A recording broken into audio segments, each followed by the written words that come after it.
गुरु रूप साध संगत जीओ विचार आरंभ करिए। प्रथम सनेमर गुरुदेव की फतेह प्रवान करनी। वाहिगुरु जी का खालसा वाहिगुरु जी की फतेह। धर्म की साधना मन की साधना है।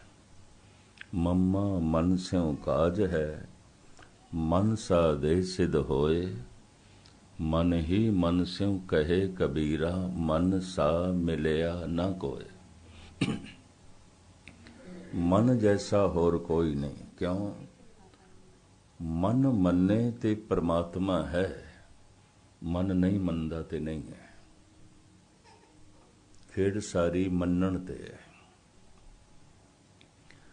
धन गुरु गोबिंद सिंह जी महाराज ने अकाल उस्ताद दी बाणी विच मन नूं गुरु कहा। मन ही गुरु है। सर्व काल है पिता अपारा, देव काल का मात हमारा। मनुआ गुरमुर मनसा माई, जिन मोह को शुभ क्रिया पढ़ाई। साहिब कहते मनुआ गुरमुर मनसा माई, ये जिहड़ा मेरा मन है मेरा गुरु है। क्यों? मन मन्ने परमात्मा है, मन नहीं मनदा तो कम से कम मेरी दुनिया च परमात्मा नहीं है, मेरा मन नहीं मनदा। मन मन्ने ते ईश्वर है, मन ना मन्ने ते नहीं है। सत्संग दे आण दा इतना ही मुद्दा है, मतलब है किसी तरीके नाल मन परमात्मा नूं परमात्मा करके मन लवे।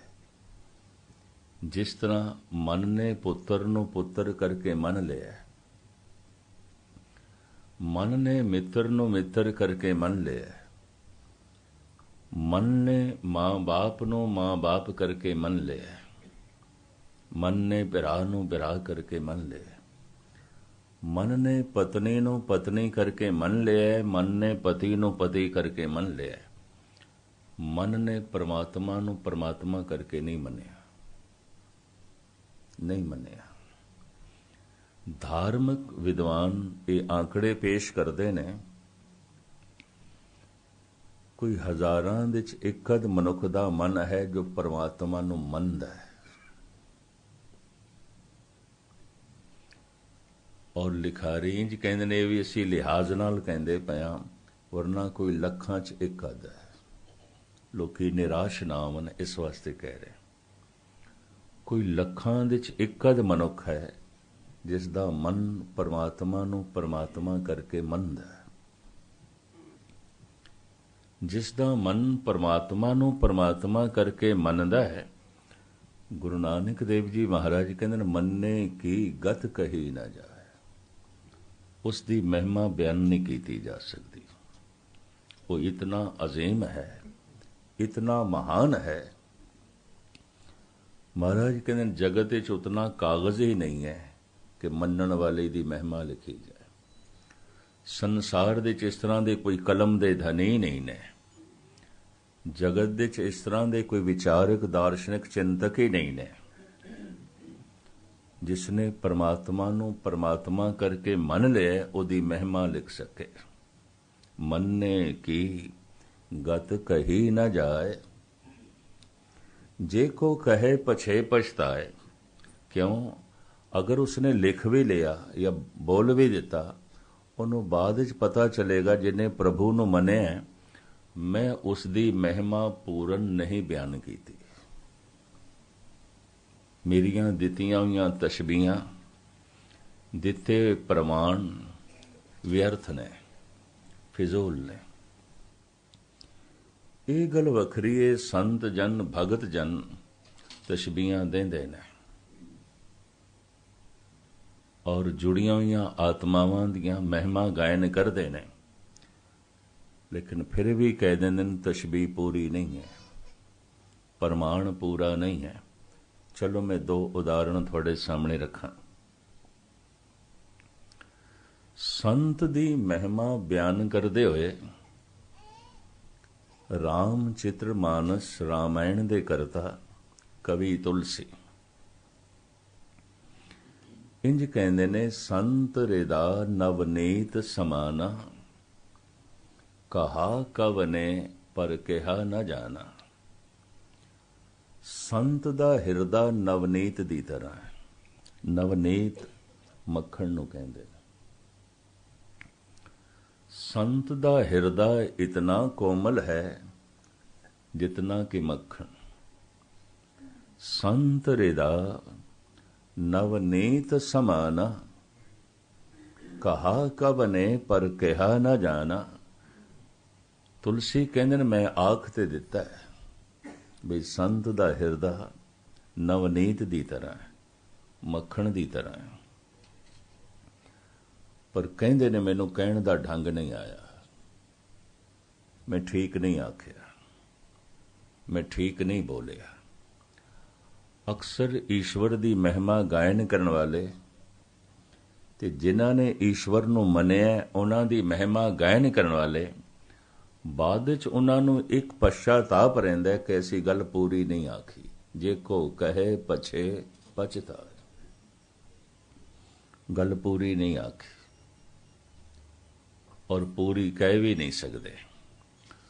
ਤਾਂ ਹੁਣ ਤੁਲਸੀ ਕਹਿੰਦੇ ਨੇ, ਸੰਤ ਦਾ ਹਿਰਦਾ ਨਵਨੀਤ ਦੀ ਤਰ੍ਹਾਂ ਹੈ, ਮੱਖਣ ਦੀ ਤਰ੍ਹਾਂ, ਇਤਨਾ ਕੋਮਲ ਹੈ। ਪਰ ਫਿਰ ਤੁਲਸੀ ਕਹਿੰਦੇ ਨੇ, ਮੈਨੂੰ ਕਹਿਣ ਦਾ ਢੰਗ ਨਹੀਂ ਆਇਆ, ਮੈਂ ਕੋਈ ਤਸ਼ਬੀਹ ਚੰਗੀ ਨਹੀਂ ਦਿੱਤੀ, ਮੈਂ ਕੋਈ ਦਲੀਲ ਚੰਗੀ ਨਹੀਂ ਦਿੱਤੀ। ਕਹਾ ਕਵਨੇ ਪਰ ਕਿਹਾ ਨਾ ਜਾਣਾ। ਕਿਉਂ? ਅਗਾਂਹ ਚੱਲ ਕੇ ਦੱਸਦੇ ਨੇ, ਨਿਜ ਪ੍ਰਤਾਪ ਦਰਵੇ ਨਵਨੀਤਾ। ਮੱਖਣ ਨੂੰ ਸੇਕ ਲੱਗਦਾ ਹੈ, ਪਿਘਲਦਾ ਹੈ। ਮੱਖਣ ਨੂੰ ਤਪਸ਼ ਲਗੇ, ਪਿਘਲਦਾ ਹੈ। ਨਿਜ ਪ੍ਰਤਾਪ ਦਰਵੇ ਨਵਨੀਤਾ, ਪਰ ਦੁਖ ਦਰਵੇਂ ਸੰਤ ਪੁਨੀਤਾ। ਸੰਤ ਦਾ ਹਿਰਦਾ ਤੇ ਇਤਨਾ ਕੋਮਲ ਹੈ, ਸੇਕ ਕਿਸੇ ਹੋਰ ਹਿਰਦੇ ਨੂੰ ਲੱਗਦੀ ਏ ਪਰ ਪਿਘਲ ਉਸ ਦਾ ਹਿਰਦਾ ਜਾਂਦਾ ਹੈ। ਦੁਖੀ ਕੋਈ ਹੋਰ ਹੋਇਆ, ਰੁਦਨ ਇਹ ਕਰਨ ਲੱਗ ਪੈਂਦਾ।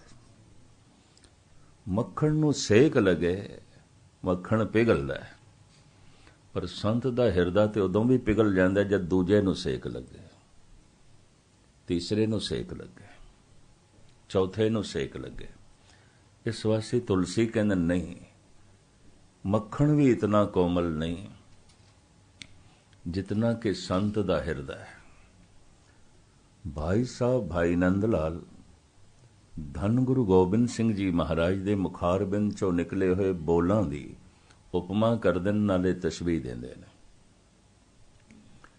ਮਿਸਲੇ ਦਹਾਨੇ ਤੰਗ ਤੋਂ ਤੁੰਗੇ ਸ਼ਕਰ ਨਾ ਬਾਸ਼ਦ, ਈ ਮਿਸਲ ਰਾ ਕੇ ਗੁਫਤਮ ਜੀ ਖੂਬ ਤਰ ਨਾ ਬਾਸ਼ਦ।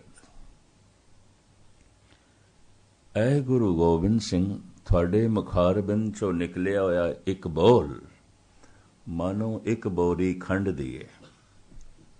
ਤੁੰਗੇ ਸ਼ਕਰ ਨਾ ਬਾਸ਼ਦ, ਇੱਕ ਤੁੰਗਾ, ਇੱਕ ਬੋਰੀ ਸ਼ੱਕਰ ਦੀ ਹੈ। ਤੁਹਾਡੇ ਇੱਕ ਬੋਲ ਵਿੱਚ ਇਤਨੀ ਮਿਠਾਸ ਹੈ, ਤੁਹਾਡੇ ਇੱਕ ਬੋਲ ਵਿੱਚ ਇਤਨਾ ਰਸ ਹੈ। ਮਿਸਲੇ ਦਹਾਨੇ ਤੰਗ ਤੋਂ ਤੁੰਗੇ ਸ਼ਕਰ ਨਾ ਬਾਸ਼ਦ, ਇਹ ਮਿਸਲ ਰਾ ਕੇ ਗੁਫਤਮ। ਇਹ ਜੋ ਮੈਂ ਮਿਸਾਲ ਦਿੱਤੀ ਹੈ, ਇਹ ਮਿਸਲ ਰਾ ਕੇ ਗੁਫਤਮ ਜੀ ਖੂਬ ਤਰਨਾ ਬਾਸ਼ਦ, ਇਹ ਮੈਂ ਠੀਕ ਨਹੀਂ ਦਿੱਤੀ। ਤੇ ਜੇ ਮਿਸਾਲ ਠੀਕ ਨਹੀਂ ਦਿੱਤੀ ਫਿਰ ਦਿੱਤੀ ਕਿਉਂ ਹੈ? ਜੇ ਗੱਲ ਪੂਰੀ ਨਹੀਂ ਹੈ ਤੇ ਫਿਰ ਆਖੀ ਕਿਉਂ ਹੈ? ਜੇ ਬਿਆਨ ਪੂਰਾ ਨਹੀਂ ਤਾਂ ਫਿਰ ਵਰਣਨ ਕਿਉਂ ਕੀਤਾ ਹੈ? ਦਲੀਲ ਪੂਰੀ ਨਹੀਂ तो फिर दलील पेश क्यों की थी? करीबन करीबन जितने संत जन ब्रह्म ज्ञानी तशबीहां ते पेश करते ने, पछतांदे ने, ई मिसल रा के गुफ्तम जी खूब तरना बाशद। ये जिहड़ी मैं मिसाल दिती है खूब नहीं है, ठीक नहीं है। चंगी नहीं है, मुकम्मल नहीं है। ਇਹਦੇ ਉੱਤੇ लंबी चौड़ी व्याख्या है। एक बोरी खंड चलो 1000 बंदियां दे मुंह मिठा कर देगी, मिठास नाल भर देगी, ते बोरी खंड दी खत्म हो गई,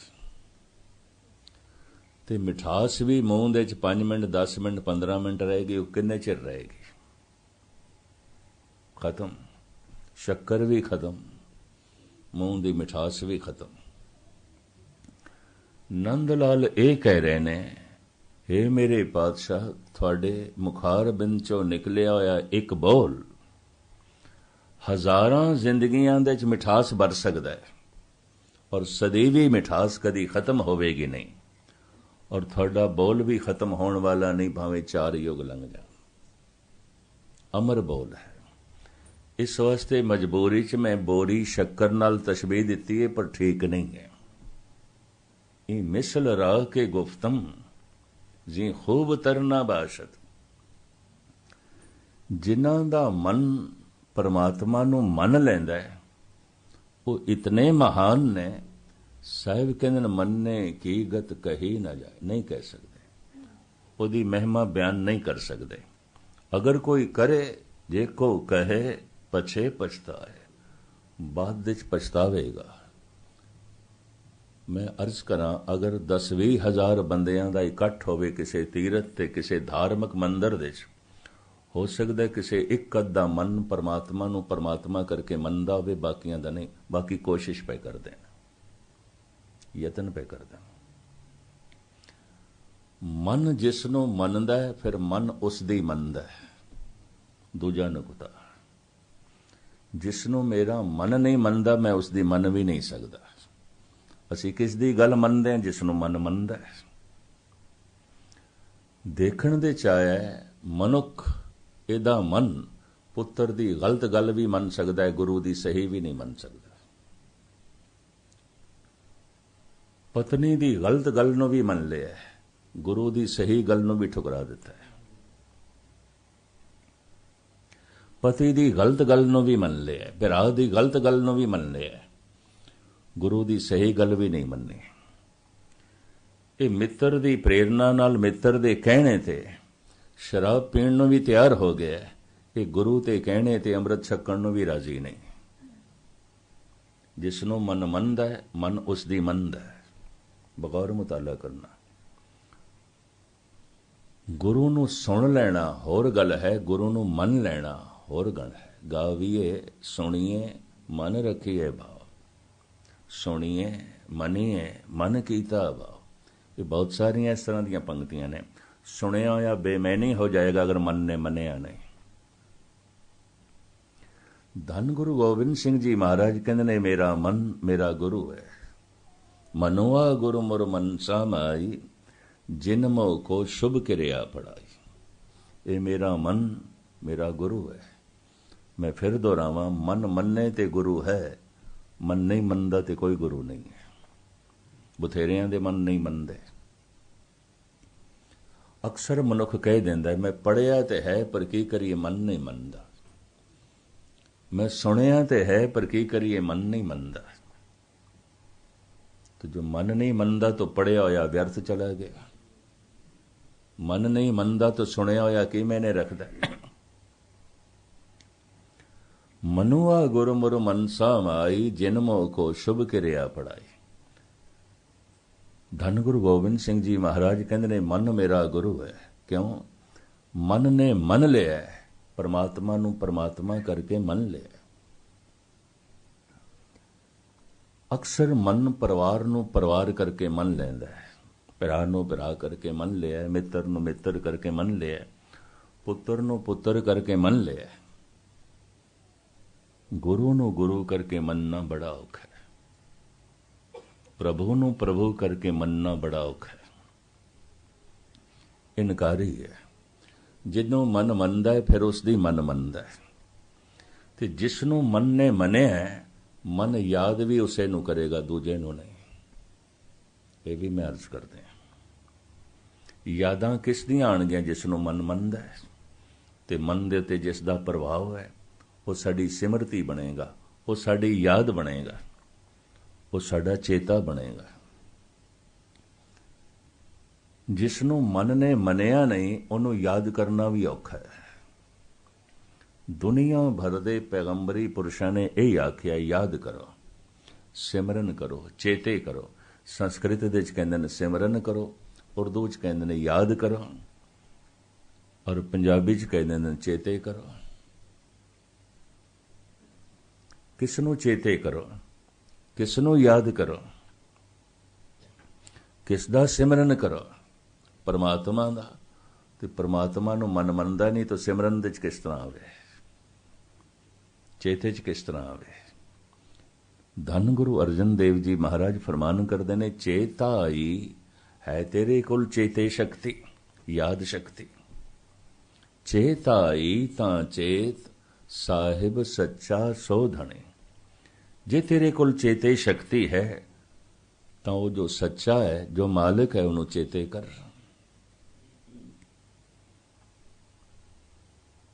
ਪਰ ਜਿਤਨੇ ਚਿਰ ਤੱਕ ਮਨ ਨੇ ਮੰਨਿਆ ਨਹੀਂ, ਚੇਤੇ ਕਰਨਾ ਕਠਿਨ ਹੈ। ਦੇਖੋ, ਪੁੱਤਰ ਨੂੰ ਯਾਦ ਕਰਨਾ ਹੋਵੇ, ਬਾਜਾ ਵਜਾਉਣ ਦੀ ਲੋੜ ਨਹੀਂ, ਤਬਲਾ ਖੜਕਾਉਣ ਦੀ ਵੀ ਲੋੜ ਨਹੀਂ, ਤੇ ਫਿਲਸਫਾ ਘੋਟਣ ਦੀ ਵੀ ਲੋੜ ਨਹੀਂ, ਕਥਾ ਕਹਾਣੀਆਂ ਦੀ ਵੀ ਲੋੜ ਨਹੀਂ। ਪਰਿਵਾਰ ਨੂੰ ਯਾਦ ਕਰਨਾ ਹੈ, ਕੋਈ ਪੂਜਾ ਪਾਠ ਦੀ ਲੋੜ ਨਹੀਂ ਹੈ। ਧਨ ਸੰਪਦਾ ਨੂੰ ਯਾਦ ਕਰਨਾ ਹੈ, ਕੋਈ ਕਥਾ ਕਹਾਣੀਆਂ ਦੀ ਲੋੜ ਨਹੀਂ ਹੈ।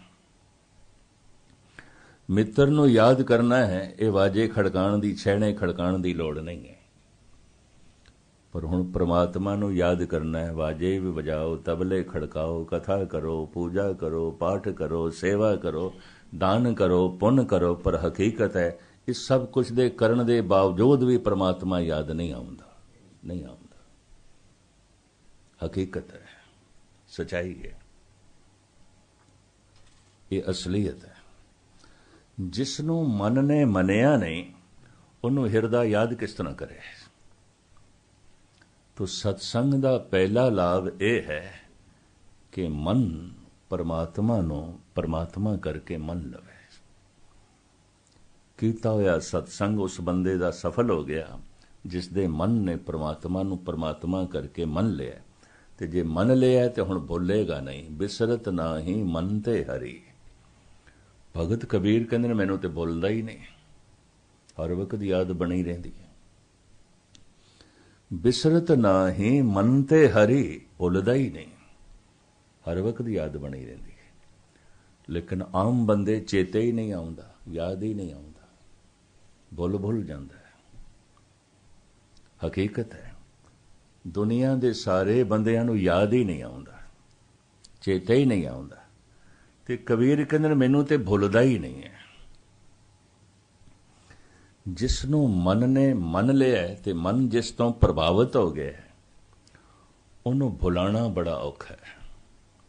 ਜਿਸ ਨੂੰ ਮਨ ਨੇ ਮੰਨਿਆ ਨਹੀਂ ਤੇ ਮਨ ਤੇ ਜਿਸ ਦਾ ਪ੍ਰਭਾਵ ਨਹੀਂ ਉਹਨੂੰ ਯਾਦ ਕਰਨਾ ਵੀ ਬੜਾ ਔਖਾ ਹੈ, ਕਠਿਨ ਹੈ। ਕਿਸ ਤਰ੍ਹਾਂ ਯਾਦ ਕਰੀਏ ਜੇ ਮਨ ਨੇ ਮੰਨਿਆ ਹੀ ਨਹੀਂ? ਕਿਧਰੇ ਸੌਖੀ ਖੇਡ ਨਾ ਸਮਝ ਲੈਣਾ। ਮਨ ਪਰਮਾਤਮਾ ਨੂੰ ਮੰਨ ਲਵੇ, ਜੋ ਮੰਨ ਲੈਂਦਾ ਹੈ, ਗੁਰੂ ਨਾਨਕ ਦੇਵ ਜੀ ਮਹਾਰਾਜ ਕਹਿੰਦੇ ਨੇ ਉਸ ਦੀ ਮਹਿਮਾ ਹੀ ਨਹੀਂ ਬਿਆਨ ਕੀਤੀ ਜਾ ਸਕਦੀ। ਉਹ ਇਤਨਾ ਮਹਾਨ ਹੈ। ਜਿਸ ਜ਼ਮੀਨ ਦੇ ਜਿਸ ਧਰਤੀ ਤੇ ਅਸੀਂ ਜੀ ਰਹੇ ਹਾਂ, ਇੱਥੇ 3 ਤਰ੍ਹਾਂ ਦਾ ਜੀਵਨ ਹੈ, 3 ਤਰ੍ਹਾਂ ਦੀ ਜ਼ਿੰਦਗੀ ਮੰਨਦੇ ਨੇ। ਤਨ ਦੇ ਤਲ ਦਾ ਜੀਵਨ, ਮਨ ਦੇ ਤਲ ਦਾ ਜੀਵਨ, ਆਤਮਾ ਦੇ ਤਲ ਦਾ ਜੀਵਨ। ਸਾਡਾ ਸਰੀਰ ਤੇ ਪਸ਼ੂਆਂ ਦਾ ਸਰੀਰ ਜੋੜ ਤੇ 3 ਦਾ ਹੈ, ਤਨ, ਮਨ, ਆਤਮਾ। ਪਰ ਜੀਵਨ ਸ਼ੈਲੀ ਅਲੱਗ-ਅਲੱਗ ਹੈ। ਜੋ ਤਨ ਦੇ ਤਲ ਤੇ ਜੀਵਦੇ ਨੇ ਉਹਨਾਂ ਨੂੰ ਪਸ਼ੂ ਕਹਿੰਦੇ ਨੇ। ਸਿਰਫ ਤਨ ਦੀਆਂ ਲੋੜਾਂ ਤੇ ਤਨ ਦੇ ਤਲ ਤੇ ਜੀਵਣਾ, ਇਸ ਤੋਂ ਅੱਗੇ ਵੀ ਕੋਈ ਦੁਨੀਆ ਹੈ, ਇਹ ਪਸ਼ੂਆਂ ਨੂੰ ਨਹੀਂ ਪਤਾ। ਜੋ ਤਨ ਦੇ ਤਲ ਤੇ ਜੀਵਦੇ ਨੇ ਉਹਨਾਂ ਨੂੰ ਕਹਿੰਦੇ ਨੇ ਪਸ਼ੂ। ਜੋ ਮਨ ਦੇ ਤਲ ਤੇ ਜੀਵਦੇ ਨੇ ਉਹਨਾਂ ਨੂੰ ਕਹਿੰਦੇ ਨੇ ਮਨੁਸ਼। ਪੰਜਾਬੀ 'ਚ ਅਸੀਂ ਮਨੁੱਖ ਕਹਿ ਦਿੰਦੇ ਹਾਂ, ਸ਼ਬਦ ਮਨ ਤੋਂ ਬਣਿਆ। ਮਨੁਸ਼ ਜਿਹਦੇ ਕੋਲ ਮਨ ਹੈ, ਮਨੁੱਖ ਜਿਹਦੇ ਕੋਲ ਮਨ ਹੈ। ਔਰ ਜੋ ਆਤਮਾ ਦੇ ਤਲ ਤੇ ਜੀਂਦੇ ਨੇ ਉਹਨਾਂ ਨੂੰ ਕਹਿੰਦੇ ਨੇ ਦੇਵਤਾ, ਫਰਿਸ਼ਤਾ। ਇਹ ਮਨੁੱਖਤਾ ਤੋਂ ਅੱਗੇ ਚਲੇ ਗਏ ਨੇ। ਇਹ ਤਿੰਨ ਤਰ੍ਹਾਂ ਦੀ ਜ਼ਿੰਦਗੀ ਹੈ ਜਿਸ ਜ਼ਮੀਨ ਤੇ ਅਸੀਂ ਜੀਵਦੇ ਹਾਂ: ਪਸ਼ੂ, ਮਨੁਸ਼, ਦੇਵਤੇ।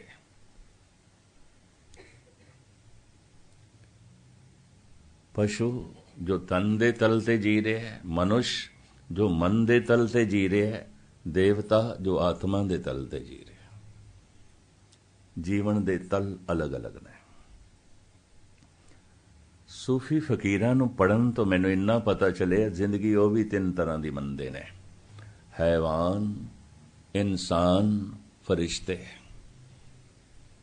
ਕਰੀਬਨ ਹਾਫਿਜ਼ ਨੇ ਇਸ ਤਰ੍ਹਾਂ ਹੀ ਮੰਨਿਆ, ਮੌਲਾਨਾ ਰੂਮ ਨੇ ਇਹੀ ਮੰਨਿਆ, ਸ਼ੇਖ ਸਾਦੀ ਨੇ ਇਹੀ ਮੰਨਿਆ। ਜੋ ਤਨ ਦੇ ਤਲ ਤੇ ਜੀ ਰਿਹਾ ਹੈ ਹੈਵਾਨ, ਜੋ ਮਨ ਦੇ ਤਲ ਤੇ ਜੀ ਰਿਹਾ ਹੈ ਇਨਸਾਨ, ਜੋ ਰੂਹ ਦੇ ਤਲ ਤੇ ਜੀ ਰਿਹਾ ਹੈ ਫਰਿਸ਼ਤਾ ਹੈ। ਉਹ ਤੇ ਫਰਿਸ਼ਤਾ ਹੈ। ਮੈਂ ਫਿਰ ਅਰਜ਼ ਕਰਾਂ, ਹੋ ਸਕਦਾ ਹੈ ਦੋ ਪੈਰ ਹੋਵਨ, ਦੋ ਹੱਥ ਹੋਵਨ, ਸ਼ਕਲ ਮਨੁੱਖਾਂ ਵਾਲੀ ਹੋਵੇ, ਅਗਰ ਮਨ ਦੇ ਤਲ ਤੇ ਨਹੀਂ ਜੀ ਰਿਹਾ ਤਾਂ ਫਿਰ ਪਸ਼ੂ ਹੈ। ਸਿਰਫ ਇਤਨਾ ਹੈ, ਚਾਰ ਪੈਰਾਂ ਵਾਲਾ ਪਸ਼ੂ ਨਹੀਂ, ਦੋ ਪੈਰਾਂ ਵਾਲਾ ਹੈ। ਕਰਤੂਤ ਪਸ਼ੂ ਕੀ ਮਾਨਸ ਜਾਤ। ਜ਼ਾਤ ਕਰਕੇ, ਸ਼ਕਲ ਕਰਕੇ ਮਨੁੱਖ ਦਿਖਾਈ ਦੇ ਰਿਹਾ, ਮਨੁੱਖ ਨਹੀਂ ਹੈ। ਮਨ ਦੇ ਤਲ ਤੇ ਜੀ ਨਹੀਂ ਰਿਹਾ। ਮਨ ਦੇ ਤਲ ਤੇ ਜੀਣ ਤੋਂ ਮੁਰਾਦ ਵਿਚਾਰਾਂ ਦੇ ਤਲ ਤੇ ਜੀ ਰਿਹਾ ਹੈ, ਸੋਚਣੀ ਦੇ ਤਲ ਤੇ ਜੀ ਰਿਹਾ ਹੈ, ਸਮਝ ਦੇ ਤਲ ਤੇ ਜੀ ਰਿਹਾ ਹੈ, ਯਾਦਾਂ ਦੇ ਤਲ ਤੇ ਜੀ ਰਿਹਾ ਹੈ, ਸੂਝ-ਬੂਝ ਦੇ ਤਲ ਤੇ ਜੀ ਰਿਹਾ ਹੈ। ਬੜੇ ਧਿਆਨ ਨਾਲ ਸੁਣਨਾ। ਜੋ ਤਨ ਦੇ ਤਲ ਤੇ ਜੀ ਰਿਹਾ ਹੈ ਹੈਵਾਨ, ਜੋ ਮਨ ਦੇ ਤਲ ਤੇ ਜੀ ਰਿਹਾ ਹੈ ਇਨਸਾਨ, ਔਰ ਜੋ ਆਤਮਾ ਰੂਹ ਦੇ ਤਲ ਤੇ ਜੀ ਰਿਹਾ ਹੈ ਫਰਿਸ਼ਤਾ। ਸ਼ੇਖ ਸਾਦੀ ਸਾਹਿਬ ਕਹਿੰਦੇ ਨੇ, ਇਨਸਾਨ ਰਾ ਇਨਸਾਨੀਅਤ ਲਾਜ਼ਮ ਅਸਤ।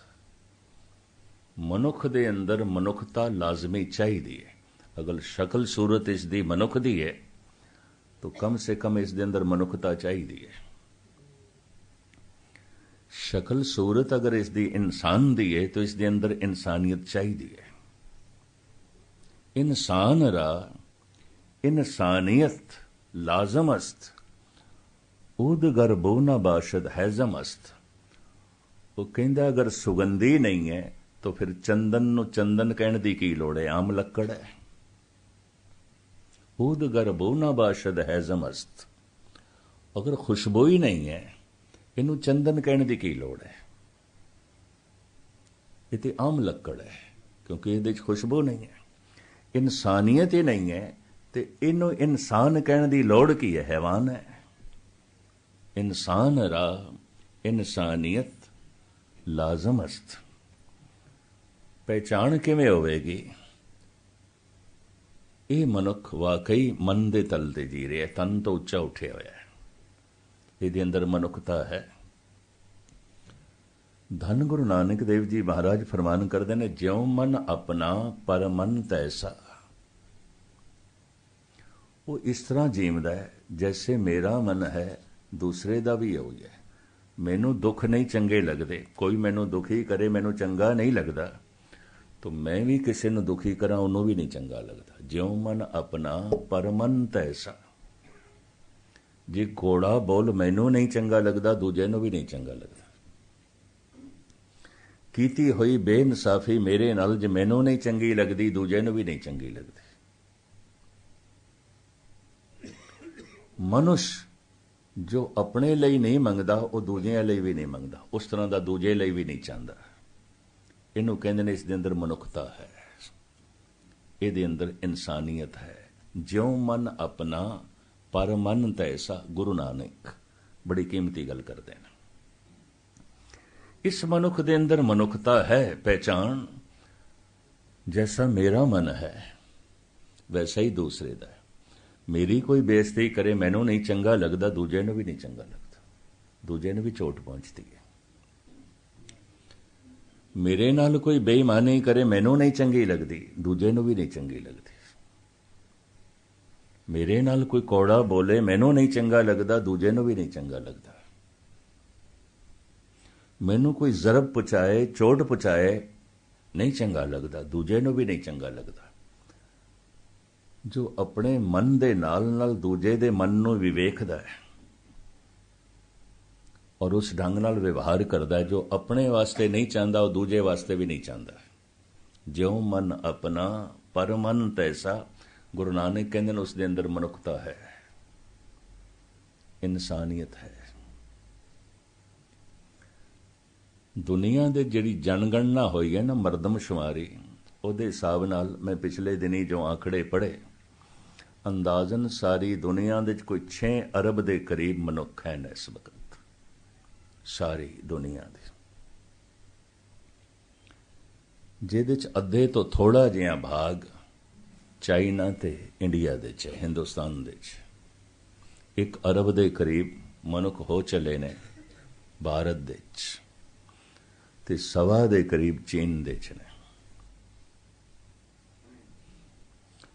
सारी दुनिया दी आबादी जो 6 अरब मनुखां दी है, जे गुरबाणी दी रूप रेखा दे मुताबिक नापांगे तोलांगे, कुछ हज़ार ही ऐसे होणगे जिन्हां नूं असीं मनुख कह सकते हैं, वरना मनुख नहीं ने, नहीं ने। तो फिर की ने? करतूत पशु की मानस जा, दिखाई मनुख दे रहे ने, मनुख नहीं ने। अपने लिए ते बेइज्जती नहीं चाहते, दूजे दी बेइज्जती करते ने। अपने लिए ते दुख नहीं चाहते, दूजे नूं दुखी करते ने। खुद ते गौड़ा बचन कौड़ा बोल सुनना नहीं चाहते, दूजे नूं सुणांदे ने। अपने नाल कोई बेईमानी करे ते इन्हां नूं पसंद नहीं, पर दूजे नाल बेईमानी करदे ने। अपने नाल कोई धोखा करे, वो धोखेबाज चंगा नहीं लगता, दूजे नूं धोखा देंदे ने। इस मनुख दे अंदर मनुखता नहीं है, इस मनुख दे अंदर इंसानियत नहीं है। इंसान रा इंसानियत लाजमस्त, उदगर बूना बाशद है जमस्त। ये 3 तरह की जिंदगी है, पशु, मनुष्य, देवते। इस्लामी ढंग नाल बयान करिए, हैवान, इंसान, फरिश्ते। हैवानां दे तकरीबन हैवान ही ने, पशुआं दे ते सारे पशु ही ने। मनुखां दे कदी मनुख ऐसे दिखाई दे जाते ने जो मनुख नहीं ने, पशु ने। मनुखां दे कदी कदाई कुछ मनुख ऐसे दिखाई दे जाते ने जिन्हां नूं देख के कहना पैंदा है मनुख नहीं है, देवता है, फरिश्ता है। ये तो परमात्मा का रूप है, ये मनुख नहीं है, ये तो देवता है। मनुखां दे च कुछ मनुख ऐसे दिखाई दे जाते ने, हाँ ये अंदर मनुखता है, ये अंदर इंसानियत है। ये इंसान जैसा दिखाई दे रहा है, ये इंसान जैसा है भी। ये मनुख जैसा दिखाई दे रहा है और ये अंदर मनुखता है भी। मनुख दे अंदर ये 3 संभावनावां ने। मनुख पशुआं की तरह जी सकता है, मनुख मनुखां की तरह जी सकता है, मनुख देवतियां की तरह जी सकता है। सत्संग है मनुख नूं देवता बना, जिन मानक ते देवते कीए करत न लागी बार। गुरु दी बाणी, गुरु दी संगत मनुख नूं देवता बनाने वास्ते। संसार दे हालात ते संसार दा पसारा कई दफा मनुख नूं पशु बनांदा है। हकीकत है, सच्चाई है। हुण मैं दूसरा नुकता बयान करा। सारे दे सारे पशु सुख दे च जी रहे ने, सारे दे सारे देवते आनंद दे जी रहे ने। आनंद सुख नहीं आउंदा, आनंद सुख दुख तो उच्ची अवस्था है। जो नर दुख में दुख नहीं माने, सुख सने अर भय नहीं जाके कंचन माटी माने। ये आनंदमयी अवस्था है, देवते जींदे ने, संत जींदे ने। पशु सारे दे सारे सुख दे च जींदे ने। देवते संत सारे दे सारे आनंद दे च जींदे ने। ਦੁੱਖ ਸੁੱਖ ਤੋਂ ਉੱਚੇ ਉੱਠ ਜਾਂਦੇ ਨੇ। ਆਉਂਦੇ ਨੇ ਉਹਨਾਂ ਨੂੰ ਦੁੱਖ, ਆਉਂਦੇ ਨੇ ਉਹਨਾਂ ਨੂੰ ਸੁੱਖ, ਉਹ ਉਸ ਤੋਂ ਉੱਚੇ ਜੀਵਦੇ ਨੇ। ਮੈਂ ਫਿਰ ਦੁਹਰਾਵਾਂ, ਸਾਰੇ ਪਸ਼ੂ ਸੁੱਖ ਦੇ 'ਚ ਜੀ ਰਹੇ ਨੇ, ਸਾਰੇ ਦੇਵਤੇ ਆਨੰਦ ਦੇ ਜੀ ਰਹੇ ਨੇ, ਦੁੱਖ ਦੇ 'ਚ ਕੇਵਲ ਮਨੁੱਖ ਜੀ ਰਿਹਾ ਹੈ। ਦੁਖੀ ਕੇਵਲ ਮਨੁੱਖ ਹੈ। ਰੂਹੇ ਜ਼ਮੀਨ ਤੇ ਅਗਰ ਦੁਖੀ ਦੇਖਣਾ ਹੋਵੇ ਤਾਂ ਮਨੁੱਖ ਨੂੰ ਦੇਖ ਲਓ। ਇੱਕ ਦੋ ਮਨੁੱਖ ਦੁਖੀ ਨਹੀਂ, ਸਾਰੇ ਹੀ ਦੁਖੀ ਨੇ। ਬਾਲੀ ਰੋਵੇ ਨਾਏ ਭਤਾਰ, ਨਾਨਕ ਦੁਖੀਆ ਸਭ ਸੰਸਾਰ। ਸਾਰੇ ਹੀ ਦੁਖੀ ਨੇ।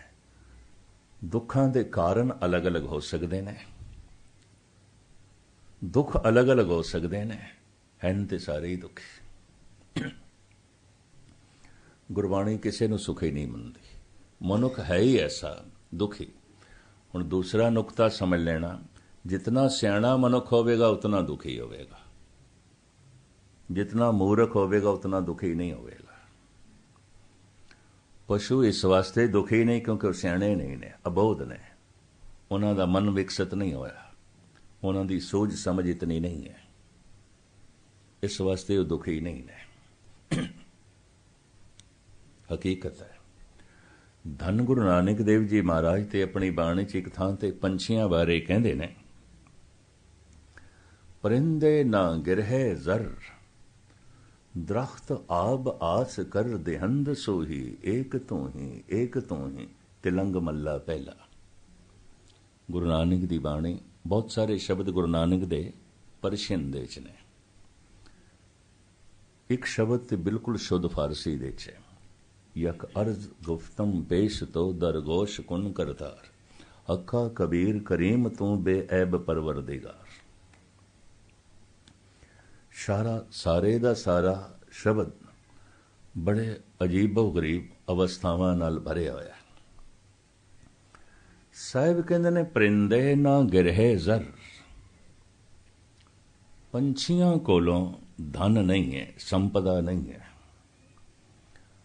ਔਰ ਇਹਨਾਂ ਕੋਲ ਕੱਲ ਵਾਸਤੇ ਦਾਣਾ ਦੁਣਕਾ ਵੀ ਨਹੀਂ ਹੈ। ਪਰਿੰਦੇ ਨਾ ਗਿਰਹਿ ਜ਼ਰ, ਇਹਨਾਂ ਕੋਲ ਜ਼ਰ ਧਨ ਸੰਪਦਾ ਨਹੀਂ ਹੈ, ਇਹਨਾਂ ਕੋਲ ਪੈਸਾ ਧੇਲਾ ਨਹੀਂ ਹੈ, ਇਹਨਾਂ ਕੋਲ ਕੱਲ ਵਾਸਤੇ ਦਾਣੇ ਦੁਣਕੇ ਵੀ ਕੋਈ ਨਹੀਂ। ਸ਼ਾਮ ਦਾ ਸਮਾਂ ਚਹਿ ਚਾਹਾਂਦੇ ਹੋਏ, ਨਗਮੇ ਅਲਾਪਦੇ ਹੋਏ ਆਪਣੇ ਘੋਂਸਲਿਆਂ ਦੀ ਤਰਫ ਆ ਰਹੇ ਨੇ। ਪਹੁੰਚ ਗਏ ਘੋਂਸਲਿਆਂ ਦੇ ਵਿੱਚ। ਰਾਤ ਦਾ ਪਹਿਲਾ ਪਹਿਰ ਸਮਾਪਤ ਹੋਇਆ, ਗੀਤ ਗਾਉਂਦਿਆਂ ਗਾਉਂਦਿਆਂ ਸੌਂ ਗਏ। ਰਾਤ ਦਾ ਚੌਥਾ ਪਹਿਰ ਆਰੰਭ ਹੋਇਆ, ਗੀਤ ਗਾਉਂਦਿਆਂ ਗਾਉਂਦਿਆਂ ਉੱਠ ਬੈਠੇ ਨੇ, ਚਹਿ ਚਾਹੁੰਦੇ ਹੋਇਆ, ਨਗਮੇ ਅਲਾਪਦੇ ਹੋਇਆ। ਜ਼ਰਾ ਚਾਨਣਾ ਹੋ ਗਿਆ, ਪ੍ਰਕਾਸ਼ ਹੋ ਗਿਆ, ਤੋ ਗੀਤ ਗਾਉਂਦੇ ਹੋਇਆ ਰਿਜ਼ਕ ਦੀ ਤਲਾਸ਼ ਦੇ 'ਚ ਨਿਕਲ ਪਏ ਨੇ। ਸਾਰਾ ਦਿਨ ਰੋਜ਼ੀ ਕਮਾਉਂਦੇ ਰਹੇ, ਰਿਜ਼ਕ ਲੱਭਦੇ ਰਹੇ। ਸ਼ਾਮਾਂ ਪੈ ਗਈਆਂ, ਫਿਰ ਚਹਿ ਚਾਹੁੰਦੇ ਹੋਏ, ਨਗਮੇ ਗਾਉਂਦੇ ਹੋਏ ਆਪਣੇ ਘੋਂਸਲਿਆਂ ਦੀ ਤਰਫ। ਰਾਤ ਦਾ ਪਹਿਲਾ ਪਹਿਰ ਸਮਾਪਤ ਹੋਇਆ, ਗੀਤ ਗਾਉਂਦਿਆਂ ਗਾਉਂਦਿਆਂ ਸੌਂ ਗਏ। ਰਾਤ ਦਾ ਚੌਥਾ ਪਹਿਰ ਆਰੰਭ ਹੋਇਆ, ਪੋ ਫੁੱਟੀ, ਗੀਤ ਗਾਉਂਦਿਆਂ ਗਾਉਂਦਿਆਂ ਉੱਠ ਬੈਠੇ। ਚਾਨਣਾ ਹੋ ਗਿਆ, ਨਗਮੇ ਅਲਾਪਦੇ ਹੋਏ ਘੋਂਸਲਿਆਂ ਨੂੰ ਛੱਡ ਕੇ ਰਿਜ਼ਕ ਦੀ ਤਲਾਸ਼ ਦੇ। ਇਸ ਵਾਸਤੇ ਗੁਰੂ ਅਰਜਨ ਦੇਵ ਜੀ ਮਹਾਰਾਜ ਦਾ ਇੱਕ ਬੜਾ ਸੁੰਦਰ ਵਾਕ ਹੈ, ਹਉ ਬਲਹਾਰੀ ਤਿਨਾ ਪੰਛੀਆਂ, ਜੰਗਲ ਜਿੰਨਾ ਵਾਸ, ਕੱਕਰ ਚੁਗਨ ਥਲ ਵਸਨ, ਰੱਬ ਨਾ ਛੋੜਨ ਪਾਸ। ਅਕਬਰ ਨੇ ਬੀਰਬਲ ਤੇ ਸਵਾਲ ਕੀਤਾ ਸੀ, ਬੀਰਬਲ ਕਦੋਂ ਸੌਣਾ ਚਾਹੀਦਾ, ਕਦੋਂ ਜਾਗਣਾ ਚਾਹੀਦਾ? ਬੀਰਬਲ ਨੇ ਕਿਹਾ, ਜਹਾਂ ਪਨਾਹ, ਜਦ ਪੰਛੀ ਸੌਂ ਜਾਂਦੇ ਨੇ ਸੌਂ ਜਾਣਾ ਚਾਹੀਦਾ ਹੈ, ਜਦ ਪੰਛੀ ਉੱਠ ਬੈਠਦੇ ਨੇ ਉੱਠ ਬੈਠਣਾ ਚਾਹੀਦਾ ਹੈ। ਪੰਛੀਆਂ ਦਾ ਸੌਣਾ ਤੇ ਜਾਗਣਾ ਪ੍ਰਾਕਿਰਤਿਕ ਹੈ, ਕੁਦਰਤੀ ਹੈ, ਰੱਬੀ ਨਿਯਮ ਦੇ ਮੁਤਾਬਕ ਹੈ। ਮੈਂ ਇੱਕ ਦਫਾ ਫਿਰ ਅਰਜ਼ ਕਰਾਂ, ਪਸ਼ੂ ਸੁੱਖ ਦੇ 'ਚ ਜੀ ਰਹੇ ਨੇ। ਜਿਵੇਂ ਮੈਂ ਅਰਜ਼ ਕੀਤੀ, ਗੁਰੂ ਨਾਨਕ ਦੇਵ ਜੀ ਮਹਾਰਾਜ ਕਹਿ ਰਹੇ ਨੇ, ਕੱਲ ਵਾਸਤੇ ਪੰਛੀਆਂ ਕੋਲ ਕੁਝ ਵੀ ਨਹੀਂ ਹੈ, ਲੇਕਿਨ ਗੀਤ ਗਾਉਂਦਿਆਂ ਹੋਇਆਂ ਆ ਰਹੇ ਨੇ ਆਪਣੇ ਘਰ। ਕੱਲ ਵਾਸਤੇ ਕੁਝ ਵੀ ਨਹੀਂ ਹੈ, ਗੀਤ ਗਾਉਂਦਿਆਂ ਗਾਉਂਦਿਆਂ ਸੌਂ ਗਏ। ਸਵੇਰੇ ਗੀਤ ਗਾਉਂਦਿਆਂ ਗਾਉਂਦਿਆਂ ਉੱਠੇ ਨੇ, ਫਿਰ ਗੀਤ ਗਾਉਂਦਿਆਂ ਗਾਉਂਦਿਆਂ ਨਗਮੇ ਅਲਾਪਦਿਆਂ ਹੋਇਆਂ ਰਿਜ਼ਕ ਦੀ ਤਲਾਸ਼। ਹਜ਼ਾਰਾਂ ਤਰ੍ਹਾਂ ਦੀਆਂ ਚਿੰਤਾਵਾਂ ਲੈ ਕੇ ਮਨੁੱਖ ਸ਼ਾਮ ਨੂੰ ਆਪਣੇ ਘਰ ਆਉਂਦਾ ਹੈ।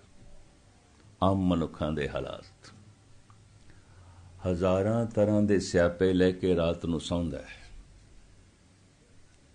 ਹਜ਼ਾਰਾਂ ਤਰ੍ਹਾਂ ਦੇ ਦੁਖੜੇ ਬਖੇੜੇ ਲੈ ਕੇ ਸਵੇਰੇ ਉੱਠਦਾ ਹੈ। ਹਜ਼ਾਰਾਂ ਤਰ੍ਹਾਂ ਦੇ ਗਮ ਲੈ ਕੇ ਘਰੋਂ ਨਿਕਲਦਾ ਹੈ ਤੇ ਹਜ਼ਾਰਾਂ ਤਰ੍ਹਾਂ ਦੇ ਰੋਣੇ ਲੈ ਕੇ ਸ਼ਾਮ ਨੂੰ ਘਰ ਵਾਪਸ ਆਉਂਦਾ ਹੈ।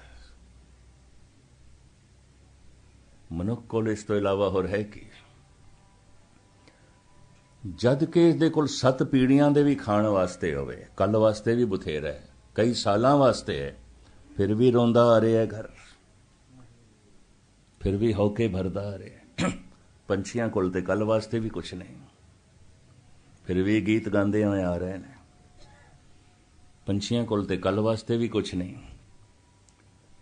ਫਿਰ ਵੀ ਗੀਤ ਗਾਉਂਦਿਆਂ ਗਾਉਂਦਿਆਂ ਸੋ ਰਹੇ ਨੇ। ਗੁਰੂ ਨਾਨਕ ਦੇਵ ਜੀ ਮਹਾਰਾਜ ਦੇ ਬੋਲ ਤੇ ਲੰਗ ਮੱਲਾ ਪਹਿਲਾ,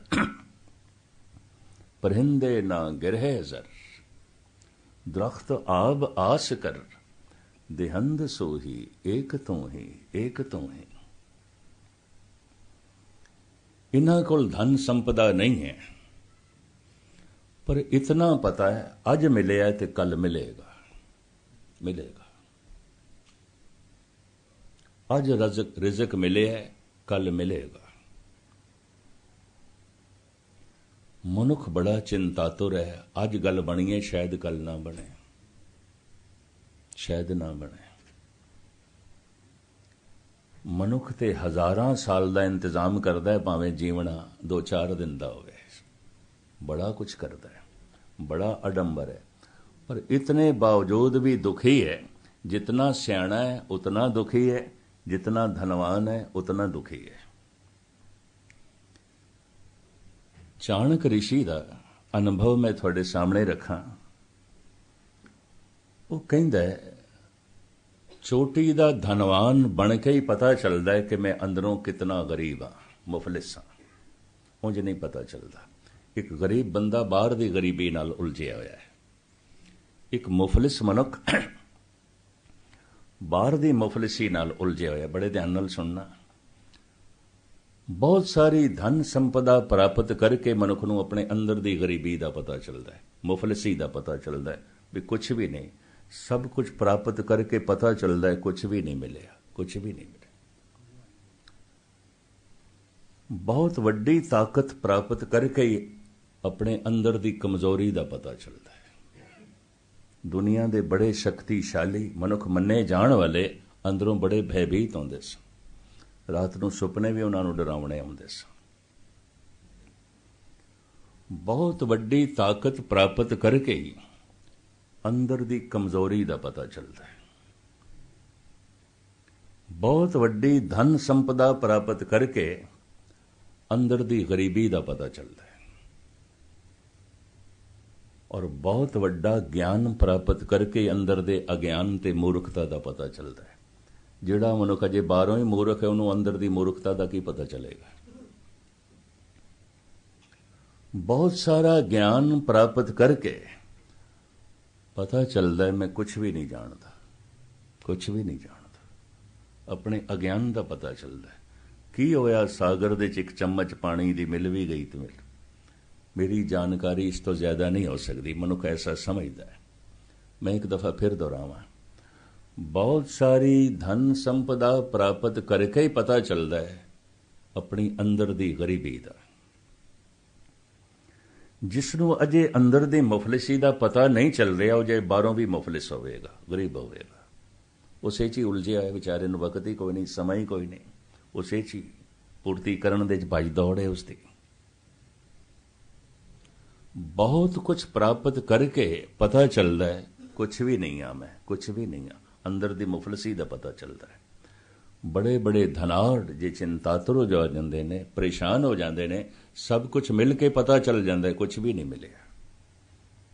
ਗੁਰੂ ਨਾਨਕ ਦੇਵ ਜੀ ਮਹਾਰਾਜ ਕਹਿੰਦੇ ਨੇ, ਬੜੇ ਬੜੇ ਜੋ ਦੀਸੇ ਲੋਗ ਤਿੰਨ ਕੋ ਵਿਆਪੇ ਚਿੰਤਾ ਰੋ। ਬੜੇ ਭਾਰੀ ਚਿੰਤਾ,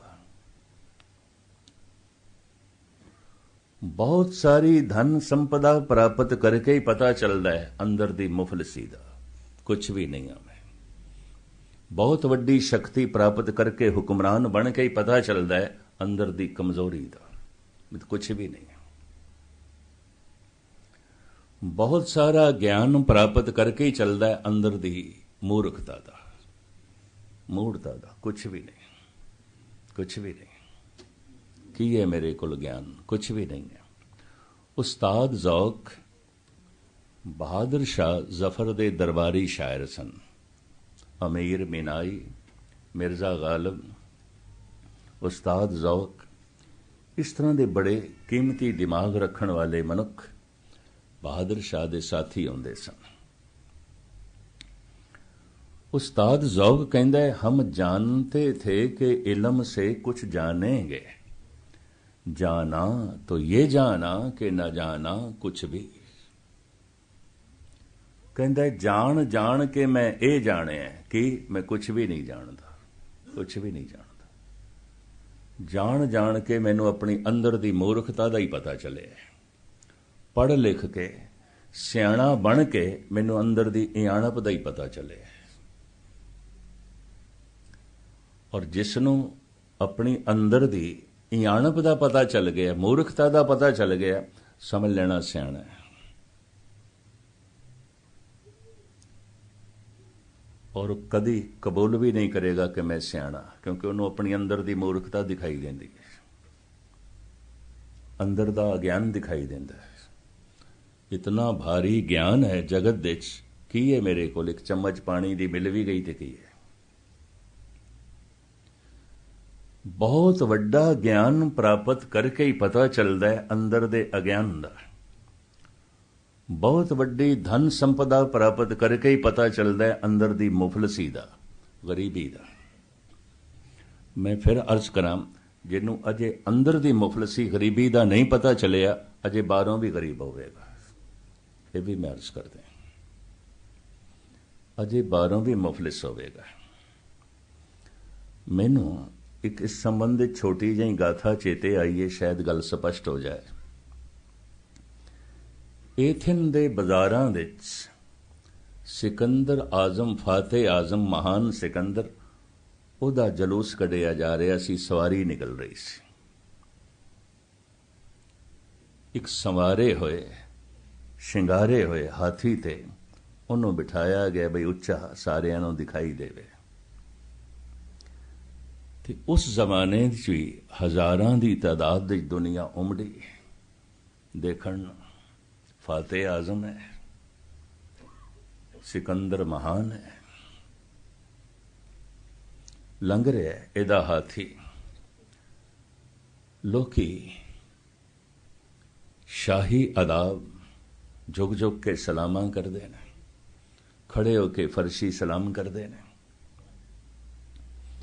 और ये सारियां दा सलाम लेके खुश हो रहे हैं भी ये दुनिया मेरे अगों झुक रही है। सारियां दे सिर झुक रहे हैं, सारे सलामा कर रहे हैं। चलदियां चलदियां इहदी एक निगाह पई एक बंदे ते, बैठा सी किसी मस्जिद च, वो खड़ा भी नहीं होया। सलाम करना तो एक पासे, वो खड़ा भी नहीं होया। जामा भी लीरां लीरां सी, तन दा चोला भी पाटिया होया सी। उहदे बस्तर ही दसदे पए सन, ये बाहरों मुफलिस है, गरीब है। सिकंदर दे मन दे ख्याल आया, ऐसा निमाणा निताणा बंदा खड़ा नहीं होया, इनू वेख के होर कई गुस्ताखी करनगे। हाथी रुकवाया, ते हाथी ते बोलदे बैठिया ये आखिया, ऐ मंगते तेरी शामत ते नहीं आई, तू शाही आदाब नहीं जानदा, इथों दे रस्मों रिवाज नहीं जानदा। इतना उच्चा ते क्रोधित होके सिकंदर बोले। फकीर दी अखां खुलियां, उस बंदे दी अखां खुलियां, उसने देखिया। और उन्होंने ये भी पता हुंदा सी, फकीरां नूं पता हुंदा है राज हट, योग हट, बाल हट, इन्हां दा उन्हां नूं ज्ञान हुंदा है, पता हुंदा है। एकदम पैंतरा बदल के इस मस्ताने ने इंज आखिया, सिकंदर मैं तेरा मस्तक देख रहा सी, तेरे मत्थे दियां लकीरां दसदियां अजे ते तैनूं कुछ नहीं मिलिया, तैनूं हज़ारां गुणा ज्यादा मिलेगा। अजे ते तू कुछ भी मुल्क फतेह नहीं कीते, बड़े करेगा। सिकंदर सोची पै गए ते कोई नजूमी है, ज्योतिषी है, ये तो कोई भविष्यवक्ता है। मैं एवें इसनूं मंगता कह बैठा ते ताड़ना कीती। हाथी ते बैठिया होया सिकंदर कहंदा, फकीर साईं होर मेरे मस्तक दे च की रखिया है, दसो। हुण पहले सिकंदर ने मंगता आखिया सी, हुण फकीर साईं कह रहा है। गरज मनुख नूं की दा की बना दिंदी है। फकीर साईं होर मेरे मस्तक दे च की लिखिया है। वो मस्ताना फकीर कहने लगा, बहुत कुछ लिखिया होया है, बहुत कुछ मैं दे सकदा, एक शर्त है, हाथी तो थल्ले उतर इत्थे मेरे कोल आ। सिकंदर सोची पै गया, बड़े खून खराबे करने पैंदे, लड़ाइयां लड़नियां पैंदियां, किधरे मुल्क फतेह होंदे ने ते दफीने धन संपदा मिलदी है। ਇਹਦੇ ਅਸੀਸ ਦੇ ਨਾਲ, ਇਹਦੇ आशीर्वाद ਦੇ ਨਾਲ, ਇਹਦੇ ਵਰ ਦੇ ਨਾਲ ਜੇ ਗੱਲ ਬਣਦੀ ਹੈ, ਸੌਦਾ ਸਸਤਾ ਹੀ ਹੈ, ਮਹਿੰਗਾ ਨਹੀਂ ਹੈ। ਹਾਥੀ ਤੋਂ ਥੱਲੇ ਉਤਰਿਆ, ਫਕੀਰ ਦੇ ਕੋਲ ਚਲਾ ਗਿਆ, ਆਖਿਆ, ਫਕੀਰ ਸਾਈਂ ਮੇਰੇ ਮੱਥੇ 'ਚ ਹੋਰ ਕੀ ਲਿਖਿਆ ਹੈ, ਮੇਰੀਆਂ ਰੇਖਾਵਾਂ ਕੀ ਕਹਿੰਦੀਆਂ ਨੇ, ਮੈਂ ਹੋਰ ਕਿਤਨੇ ਮੁਲਕ ਫਤਿਹ ਕਰਨੇ ਨੇ, ਹੋਰ ਕਿਹੜੇ ਕਿਹੜੇ ਦਫੀਨੇ ਮੈਨੂੰ ਮਿਲਣਗੇ, ਤੁਸੀਂ ਮੈਨੂੰ ਕੀ ਦੇ ਸਕਦੇ ਹੋ। फकीर कहने लगा, सिकंदर मैं बहुत कुछ तैनू दे सकदा, बहुत कुछ, ते बहुत कुछ मैं तैनू दस सकदा, लेकिन देण दी ते दसण दी मेरी एक शर्त है कि तू मेरे अगों झोली अड़ के खड़ा हो जा, मैं तेरी झोली च पावांगा। शर्म ते एक दफा आई सिकंदर नूं भी, इन्नी भीड़ दे इस मुफलिस हाल बंदे दे अगों मैं झोली अड़ के खड़ा हुआ, शर्म ते आई। फिर सोचदा सौदा सस्ता ही है, महंगा नहीं है। अंजोली अड़ के खड़ा हो गया। फातेह आजम महान सिकंदर, वक़्त दा इतना शक्तिशाली मनुख, जो झोली अड़ के खड़ा होया है, फकीर भी बिस्मात दे चला गया, समाधि चला गया, हैरान हो गया। काफी देर तक जब उसने अखां नहीं खोलियां तो सिकंदर कहंदा है, फकीर साईं छेती करो, मैं जाना है, जो कुछ देना है छेती दिओ। फकीर अखां खोलदा है ते कहंदा, जा मंगते मैं तेनू कख नहीं देना, तू मैनू मंगता आखिया सी, मैं तेनू मंगता साबित कीता। मंगते कोलों मंग रहे हैं, तू अपने आप नू शहनशाह कहना है, बादशाह कहना है, मैं तेनू एहसास कराना है, इस वड्डी भीड़ दे तेरे जैसा कोई मंगता नहीं है, तेरे जैसा कोई भिखारी नहीं है, मैं तेनू ये एहसास कराना सी। मैनू तो मंगता आखिया जद मैं तेरे कोल कुछ मंगया भी नहीं, तो तू मंगते कोलों मंग रहे हैं, तो खुद सोच तू शहनशाह के महा मंगता है। कहने बड़ी चोट लगी सी सिकंदर नूं, पर थोड़ा जिहा सियाणा सी, सूझवान सी, बर्दाश्त कर गया, चोट सहार गया, क्योंकि थोड़ी जी असलीयत ते जाहिर होई। मैं फिर अर्ज करा, चोटी दी धन संपदा प्राप्त करके ही अंदर दी मुफलसी दा पता चलता है। बस धन प्राप्त करने का यह लाभ है, इतना लाभ जरूर है। बहुत कुछ मिल के ही पता चलता है, कुछ भी नहीं मिले, अंदर दी गरीबी दा पता चलता है। तो जी अंदर दी गरीबी दा नहीं पता चलिया, बहुत कुछ मिल के भी, तो अजे फिर मनुख बाहरों भी गरीब है, बाहरों भी मुफलिस है। शायद मुफलिसी बहुत पुरानी है, कई जन्मां दी है। नहीं तो बहुत सारी धन संपदा प्राप्त करके मनुख नूं अंदर दी गरीबी दा पता चलता है। बहुत सारा ज्ञान प्राप्त करके अंदर दी मूर्खता दा पता चलता है। बहुत सारी शक्ति प्राप्त करके अंदर दी कमजोरी दा पता चलता है। और ऐसा पता सिर्फ मनुख नूं चल सकता है, पशुआं नूं नहीं। जिसनूं पता चलता है ऐसा महान मनुख है, मामूली नहीं है। जितना सियाणा होवेगा उतना दुखी होवेगा। मूर्ख लोग दुखी नहीं होंदे, ये भी मैं अर्ज करती हूं। मूढ़ बंदे दुखी नहीं होंदे, जैसे पशु दुखी नहीं होंदे। क्यों? दुख नूं महसूस कर सकन इतनी समझ ही नहीं है। जीवन दुख है, जगत दुख है, ऐसा पता चल सके इतनी समझ ही नहीं है। अगर पशु सुख दे जी रहा है तो ना समझी दे कारण करके, ये भी मैं अर्ज करते हैं। सारे पशु सुख दे जी रहे हैं, सारे ही देवते आनंद दे जी रहे हैं, सारे संत आनंद दे जी रहे हैं। मनुख दुखी है। सिर्फ एक मनुख नहीं, एक मुल्क नहीं, सारे मुल्कां दे मनुख दुखी ने। बाली रोवे नाए भतार, नानक दुखिया सब संसार। आखिर महात्मा बुद्ध राजकुमार सी ना, राजे दा लड़का सी, यशोधन दा लड़का सी। बिहार दी एक छोटी जी स्टेट उहदे मालिक सन। धन संपदा दी कमी नहीं सी, ताकत भी सी कोल, फौज भी सी। और उस वक्त दी चंगी तो चंगी जिहड़ी विद्या हो सकती सी, वो महात्मा बुद्ध ने हासिल कीती सी। पढ़िया लिखिया भी सी। लेकिन सब कुछ प्राप्त करके पता चलिया कुछ भी नहीं है, कुछ भी नहीं। उन्होंने अंदर दी गरीबी दा पता चल गया। एक बुढ़े नूं देख के उन्होंने जीवन दी असलियत दा पता चल गया।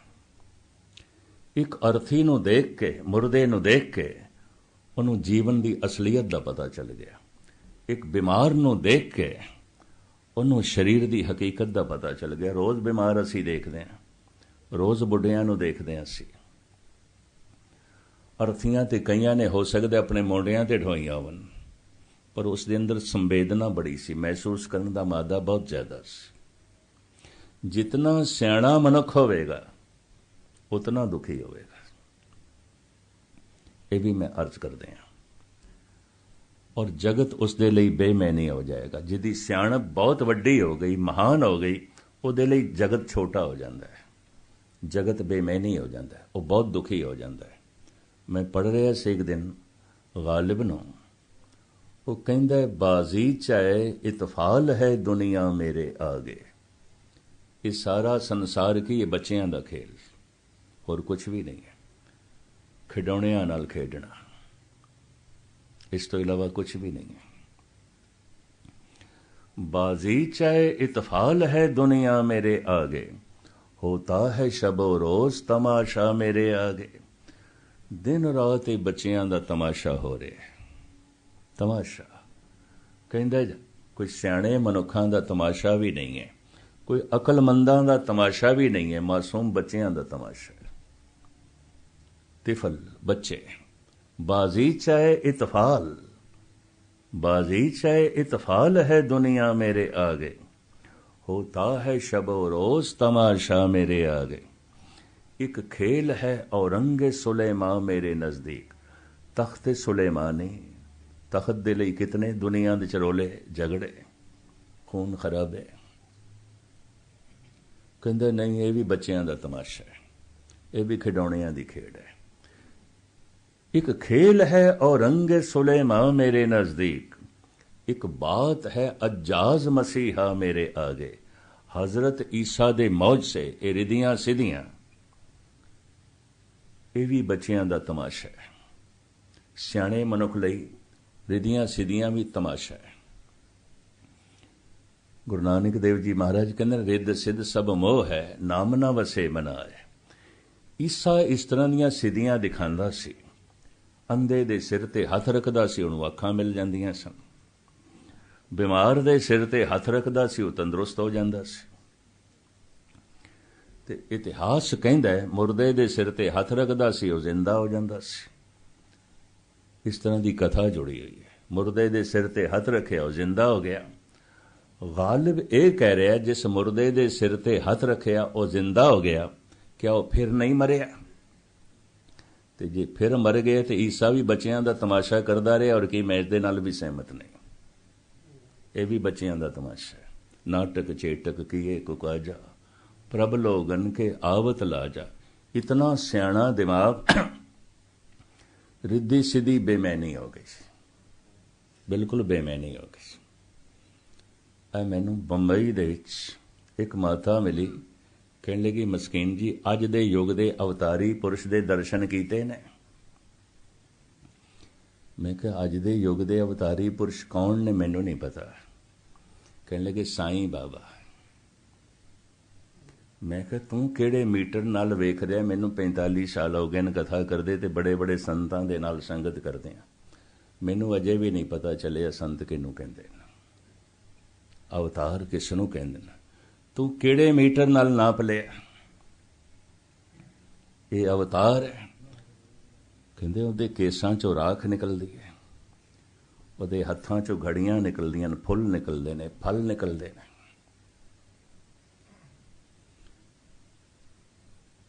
ਮੈਂ ਕਿਹਾ ਬਸ ਇਹੀ? ਕਹਿੰਦੇ ਹਾਂ ਇਹ। ਲੋਕੀ ਪ੍ਰਭਾਵਿਤ ਹੁੰਦੇ ਨੇ, ਲੱਖਾਂ ਦੀ ਤਾਦਾਦ ਦੀ ਦੁਨੀਆ ਦੇਖ ਕੇ ਦੰਗ ਰਹਿ ਜਾਂਦੀ ਹੈ।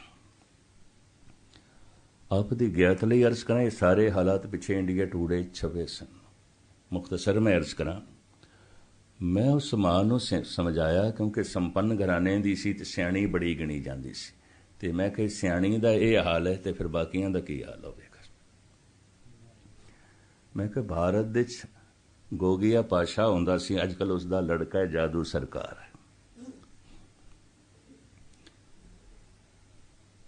ਕਾਨਪੁਰ ਦੇ ਵਿੱਚ ਕਥਾ ਕਰਦਿਆਂ ਹੋਇਆਂ ਮੈਂ ਇੱਕ ਦਿਨ ਰਿਧੀਆਂ ਸਿੱਧੀਆਂ ਦੇ ਉੱਤੇ ਬੋਲਿਆ,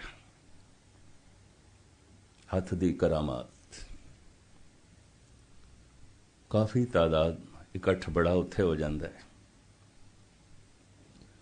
ਗੋਗੀਆ ਪਾਸ਼ਾ ਦੇ ਕੰਨਾਂ ਤੱਕ ਕਿਸੇ ਨੇ ਗੱਲ ਪਹੁੰਚਾਈ, ਉੱਥੇ ਆਇਆ ਹੋਇਆ ਸੀ, ਰੋਜ਼ 2 ਸ਼ੋਅ ਕਰ ਰਿਹਾ ਸੀ, ਦਿਖਾ ਰਿਹਾ ਸੀ। ਬਈ ਮਸਕੀਨ ਇੰਝ ਕਹਿੰਦਾ ਇਹ ਬੱਚਿਆਂ ਦਾ ਤਮਾਸ਼ਾ ਹੈ, ਧੋਖਾ ਹੈ, ਛਲ ਹੈ। ਪਰ ਮੈਨੂੰ ਵੀ ਹੈਰਾਨਗੀ ਹੋਈ, ਦੂਜੇ ਦਿਨ ਅਕਾਲੀ ਜੀ ਦੀ ਧਰਮਸ਼ਾਲਾ ਕਥਾ ਸੁਣਨ ਉਹ ਵੀ ਆਇਆ ਤੇ 10 ਪਾਸ ਮੈਨੂੰ ਦਿੱਤੇ। ਕਹਿਣ ਲੱਗੇ ਤੁਸੀਂ ਵੀ ਆਓ, ਆਪਣੇ ਨਾਲ ਸਾਥੀਆਂ ਨੂੰ ਲੈ ਕੇ ਜ਼ਰੂਰ ਆਓ, ਕਿਉਂਕਿ ਸ਼ਾਮ ਨੂੰ ਤੁਸੀਂ ਕਥਾ ਕਰਦੇ ਨੇ, ਇੰਡੀਆ ਦੇ 'ਚ ਅਕਸਰ ਸਵੇਰੇ ਆਉਂਦੀ, ਤੁਸੀਂ ਜ਼ਰੂਰ ਆਓ। ਜਿਸ ਢੰਗ ਨਾਲ ਉਸਨੇ ਕਿਹਾ, ਉਹਦੇ ਕਹਿਣ ਦੇ 'ਚ ਕੋਈ ਸ਼ਰਧਾ ਵੀ ਸੀ। ਮੈਂ ਕਿਹਾ ਠੀਕ ਹੈ, ਕਿਉਂਕਿ ਉਹ ਉੱਠਿਆ ਵੀ ਤਾਂ ਜਦ ਮੈਨੂੰ ਕਹਿਣ ਲੱਗਾ ਵਾਅਦਾ ਕਰੋ ਤੁਸੀਂ ਆਓਗੇ ਔਰ ਆਪਣੇ ਸਾਥੀਆਂ ਨੂੰ ਵੀ ਨਾਲ ਲਿਆਓਗੇ। ਮੈਂ ਕਿਹਾ ਠੀਕ ਹੈ। ਗਿਆਨੀ ਕਲਿਆਣ ਸਿੰਘ ਉਹਨਾਂ ਦਾ ਜਥਾ ਸੀ, ਹੋਰ ਵੀ 3-4 ਖਾਲਸੇ ਨਾਲ ਗੁਰਮੁਖ ਸੱਜਣ। ਅਸੀਂ 10-11 ਦੇ ਕਰੀਬ ਪਹੁੰਚੇ। 7 ਤੋਂ 9 ਉਸਨੇ ਸ਼ੋਅ ਦਿਖਾਣਾ ਸੀ, ਜਾਦੂ ਦੇ ਕਰਿਸ਼ਮੇ, ਰਿਧੀਆਂ ਸਿੱਧੀਆਂ। 7 ਦੇ 8 ਵੱਜ ਗਏ ਤੇ ਸਟੇਜ ਤੇ ਕੁਛ ਵੀ ਨਾ। ਨਾਲ ਦੇ ਮੇਰੇ ਸਾਥੀ ਵੀ ਚੇਮੀ ਗਾਉਈਆਂ ਕਰਨ ਲੱਗ ਪਏ। ਹਾਲ ਭਰਿਆ ਹੋਇਆ, ਹਜ਼ਾਰਾਂ ਦੀ ਤਾਦਾਦ ਵਿੱਚ ਲੋਕੀ ਬੈਠੇ। ਵੀ ਕੈਸਾ ਬੰਦਾ ਹੈ। 8 ਵਜੇ ਤੱਕ ਕੁਛ ਵੀ ਨਹੀਂ। 8:30 ਹੋ ਗਏ ਤਾਂ ਹਾਲ ਦੇ 'ਚ ਰੌਲਾ ਵੀ ਪੈਣਾ ਸ਼ੁਰੂ ਹੋ ਗਿਆ, ਲੋਕੀ ਖੜੇ ਹੋਣੇ ਵੀ ਸ਼ੁਰੂ ਹੋ ਗਏ, ਕੁਝ ਗਾਲਾਂ ਵੀ ਕੱਢਣ ਲੱਗ ਪਏ। ਕਿਉਂਕਿ ਅਸੀਂ ਤੇ ਫ੍ਰੀ ਫੰਡ 'ਚ ਗਏ ਹੋਏ ਸੀ, ਬਾਕੀਆਂ ਨੇ ਵਿਚਾਰਿਆਂ ਨੇ ਪੈਸੇ ਖੁੱਲੇ ਖਰਚ ਕੀਤੇ ਹੋਏ ਸਨ, ਔਖੇ ਪਏ ਹੋਣ। 8:45 ਹੋ ਗਏ। ਅੱਧੇ ਲੋਕੀ ਹਾਲ 'ਚੋਂ ਬਾਹਰ ਨਿਕਲ ਗਏ ਸਨ। ਉਹਨਾਂ ਨੂੰ ਫਿਰ ਬਾਹਰੋਂ ਹੱਥ ਜੋੜ ਜੋੜ ਕੇ ਫਿਰ ਵਾਪਸ ਲਿਆਂਦਾ ਗਿਆ। तरह तरह के बंदे उसने खड़े कर रखे सन भी किसी तरीके नाल भी उन्होंने वापस लिया ਜਿਹੜੇ बाहर निकल जान रोला पान। 9 वजे स्टेज ते आया, 9 वजे कुछ बंदियां कोल नहीं रहा गया, 4-5 खड़े हो गए, गालां कढ़ के कहन लगे तू 7 तो 9 शो दिखाना सी तो 9 वजे स्टेज ते आया। पता उसने की आख्या, मित्रो तुसी अपनियां घड़ियां वेखो, 7 वजे ने, मैं ठीक आया टाइम सिर। सारे ने घड़ियां वेखियां, 7 ही वजे। मैं अपनी घड़ी देखी, मैनू देख के हैरानगी हुई, 7 वजे। तो मैं नाल दे साथियों नूं कहां जरा मेरी घड़ी देखो, मेरी अखां नूं धोखा ते नहीं लग रहा। सारे ही कहण 7 वजे ने। ते गोगिया पाशा कहने लगा आज इतना ही दिखाना है, बाकी कल जाओ जाओ। बाहर निकले ते घड़ी ते 9:15 वजे। घड़ी ठीक चले भाई। कुछ ऐसियां ये सिद्धियां हैं, किसी वक्त मैं जिक्र कर देंगे, इसका भी खुलासा कर देंगे। ये सिलसिला है। एक सज्जन मेरे नाल 6 महीने चलता रहे, फिर बाद में मैं उन्होंने हाथ जोड़े, मैं कहा नहीं तू जा। वो इस तरह का सिलसिला करता सी। धन गुरु गोबिंद सिंह जी महाराज कहते नाटक चेटक किए कुकाजा, प्रभ लोगन के आवत राजा। मैं उस माता नूं कहा बंबे दे राख निकलदी है केसां चों हत्थां चों, ते राख जे देखनी है तो अजे भी भारत दे कई थां ते तैनूं राख पिंडां दे मिल जाएगी, चुलियां दे नहीं। अवतार ते ओह हुंदा किसी दी जिंदगी नूं नूर कर देवे, चानना कर देवे, प्रकाशमयी कर देवे, प्रभु नाल जोड़े। कि नाटक चेटक, नाटक चेटक किए कुकाजा, प्रभ लोगन के आवत लाजा। गालिब कहता है ऐ ईसा मैं तेरियां इन्हां सिद्धियां नाल सहमत नहीं, होवेगा तू ईसा, होवेगा तू अवतार। गालिब एक खेल है औरंग सुलेमा मेरे नजदीक, एक बात है अज्जाज मसीहा मेरे आगे। हजरत ईसा दे मौजज़े ये बच्चियां दा तमाशा है। गालिब कहता मेरी दिलजोई नहीं आती। इतनी सियाणी अकल दा जो मालिक है, संसार दे सब कुछ छोटा हो जाता है। तख्ते सुलेमानी छोटा हो गया, रिधियां सिद्धियां बेमैनी हो गई। ऐसा मनुख किस तरह जीवे, बेचैन परेशान। जितना सियाणा मनुख होवेगा उतना दुखी होवेगा, जितना मूर्ख होवेगा उतना दुखी नहीं होवेगा।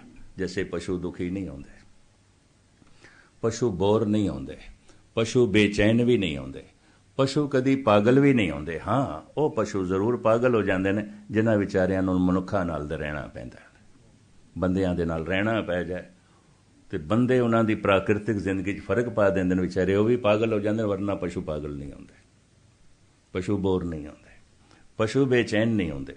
मैं फिर दोहरावां, सुख दे जी रहे ने पशु, आनंद जी रहे ने देवते, मनुख दुख दे जी रहे। हुण दूसरा नुकता बयान करा। निरंकार दे मार्ग दी यात्रा दुख दे ज्ञान तो होंदी है, उंज नहीं होंदी। धर्म दी यात्रा नाम जपण दी लगन इत्थों पैदा होंदी है। सब कुछ दुख है, सब कुछ मौजां ही बहार ने, ते की नाम जपना, ते की किसी ने धर्म दे मार्ग ते चलना। पता चल जाता है दुख है, जन्म दुख है, जीवन दुख है, मरण दुख है, जगत दुख है, सब कुछ दुख है। अगर ऐसा बोध हो गया मनुख सियाणा है। जितना सियाणा होवेगा उतना ही दुखी होवेगा, उतना बेचैन होवेगा। धन गुरु नानक देव जी महाराज कहते ने दुख कियां पंडां खुलियां, सुख ना निकसियो कोय। हर बंदा की ये दुखां दी पंड जरा खोल के वेखिए, सिवाय दुखां दे और कुछ भी नहीं है।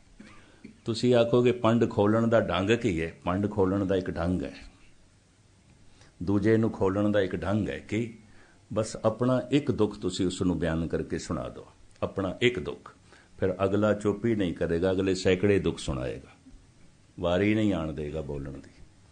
इस वास्ते सियाणा मनुख कतई अपना दुख किसी दे अगों नहीं रखदा। सियाणे मनुख दी ये पहचान नहीं रखेगा। उन्होंने पता मैं अपना एक दुख सुनावांगा, ये 100 सुनने पैणगे। क्योंकि हर बंदा दुखां दी पंड है और की है। इसनों भी ज़ौक ने इस ढंग नाल बयान कीता है, मेरे चेहरे से गम आशिकारा नहीं है, पर ये न समझ के ये गम का मारा नहीं है। डूबने को तो डूबे हम भी, लेकिन अहले साहिल को हमने पुकारा नहीं है। कहंदा डुबिया मैं भी हाँ, गोते मैं भी खा देना, पर मैं इस तरह चीखिया चिल्लाया नहीं, वे मैं मर गया जी, मैं डुब गया जी, मैं तबाह हो गया। ये रोना पिटना मैं नहीं रोया। क्यों? सारे ही डुबदे पै ने, ते डुबदियां दे अगों मैं की रोना रोवां, मैं डुब रहा जद सारे ही डुबदे पै ने, सारे ही दुखी ने। हर मनुख दुखां दी पंड है। गुरु नानक देव जी महाराज कहते दुखियां पंडां खुलियां, सुख ना निकसियो कोई। किसी भी पंड नूं खोल के देख लो, सिवाय दुखां दे होर कुछ नहीं निकलेगा। मनुख की है दुख है, पशु की है सुख है, देवता की है आनंद है। मनुख दा भविष्य है देवता होना, जिन मानक ते देवते कीए करत ना लागी। गुरु दी संगत मनुख नूं देवता बनांदी है, पर कदों बनांदी है? जद मन गुरु नूं मन्ने। मन्ने की गत कही न जाए। मनना मन दा काम है। जैसे असी भोजन छकदे हां, भोजन दा कुछ हिस्सा शरीर दे च रह जांदा है, खून बन के, मांस बन के, मिंज बन के, इंद्रियां दी शक्ति बन के। इस तरह असी जगत दे जो देखदे हां, पढ़दे हां, सुणदे हां, जो मन मन लैंदा है वो मन दा हिस्सा रह जांदा, बाकी नहीं, बाकी नहीं। ये दो नुक्ते बयान करके मैं समाप्ति करां। चंगे तो चंगा भोजन छकीए, उसका कुछ हिस्सा शरीर दे च रह जांदा है, खून बन के, मांस बन के, शरीर दी तवानाई बन के। जो असी वेखदे हां, सुणदे हां, पढ़दे हां, देखदे हां, इस दे चो जिस जिस नूं मन मनदा है वो मन दे विच रह जांदा है, बाकी नहीं, बाकी नहीं। गुरु नानक देव जी महाराज कहंदे ने मनुख दे मन नूं जे चीर के वेखीए, जैसे तन दे च भोजन है और कि भोजन ना खाइए तन नहीं हो सकदा। खून बनदा है, मांस बनदा है, एक छोटा जिहा बच्चा जे वध रहा है भोजन दे आसरे ते वध रहा है, शरीर ते भोजन है। ते मन की है जो मैं अज तक मनिया वो मेरा मन है, होर की है। अगर मन नूं कोई फोल के देख सके तो मन दे च की मिलेगा? मन दे च ओही कुछ मिलेगा जो मैं मनिया है। गुरु नानक देव जी महाराज कहते मन नूं खोल के देखिए, परिवार भी मिल जाता है, धन संपदा भी मिल जाती है, मनुख दे मन दे च निरंकार नहीं मिलता, नहीं मिलता, क्योंकि मन ने मनिया नहीं है। बाकी सब अपने ने, परमात्मा एक ओपरा है, वो मन दा हिस्सा नहीं है। माया मोह सगल जग छाया, कामण देख काम लोभाया, सुत कंचन स्यों हेत वधाया, सब किछ अपना एक राम पर आया। जाहूं काहूं अपनों ही चित आवे। कौन याद आवेगा? जो अपना है। कौन याद आवेगा? जिसनों मन ने मनिया। तो जो याद नहीं आया तो जिसनों मन मनदा नहीं पिया, मन का हिस्सा नहीं है। तो महाराज गुरु नानक देव जी कहते हैं मन दे च परमात्मा नहीं है, मन दे च परिवार है, मन दे च पदार्थ है गए ने, मन दे च मित्र है गए ने, पुत्र है गए ने, पत्नी है, पति है, माँ बाप है गए ने, पड़ोसी है गए ने, धन संपदा है गई है, मन दे च परमात्मा नहीं है। ये सत्संग इस वास्ते है किधरे मन गुरु नू प्रभु करके मन लवे। धर्म दी साधना मन दी साधना है। मम्मा मन स्यों काज है, मन सा दे सिद्ध होए, मन ही मन स्यों कहे कबीरा, मन सा मिलिया न कोय। सारे मंदिर, सारियां इबादत गाहां, सारे गुरुद्वारे, सारे अवतारी पुरुष बेमैनी हो जाते हैं उस मनुख वास्ते जिदा मन नहीं मनता। होवन पे इतने मंदिर हैं ते होवन पे है ने, ते अवतार होवन पे हैगे ने, इतने धर्म ग्रंथ ते होवन पे, मन नहीं मनता। जिसदा मन नहीं मनता, यकीन जानो दे सामने सारे धार्मिक मंदिर एक अडंबर बन के रह जाणगे।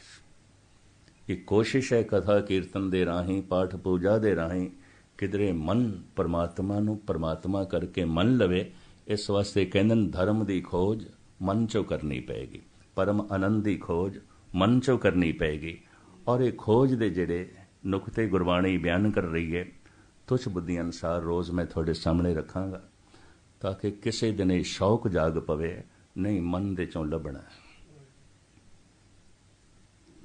उस सौगात नूं प्राप्त करना है जिस लिए ये मनुखा देही मिली है, जिस लिए सानू मनुख कहंदे ने। बाकी विचारां कल समय नूं ना लमकाइए, बड़े टिकाव नाल इकाग्रता नाल तुसीं सुणिया। सारियां दा हार्दिक तौर ते धन्यवाद। भुल चुक दी क्षमा, फतेह प्रवान करनी। वाहिगुरू जी का खालसा, वाहिगुरू जी की फतेह।